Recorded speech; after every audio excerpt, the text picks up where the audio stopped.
ఉద్యోగ సంఘాలు ఎదురు చూస్తూ ఉన్నారు. దీనికి సంబంధించి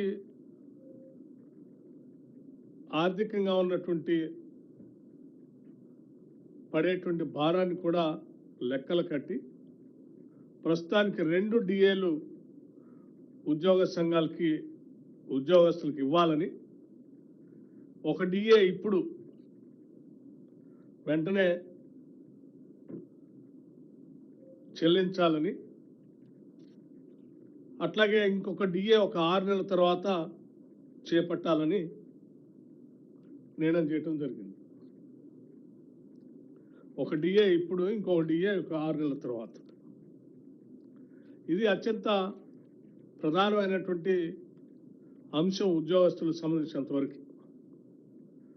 అట్లాగే ఆర్థికంగా రాష్ట్ర ప్రభుత్వం పైన, ఖజానా పైన పడేటువంటి భారాలు సంబంధించినటువంటి అంశాలు, ప్రధానమైనటువంటి అంశాలు కూడా వారికి ఉపయోగకరంగా ఉండేటట్టుగా కొన్ని నిర్ణయాలు చేయడం జరిగింది.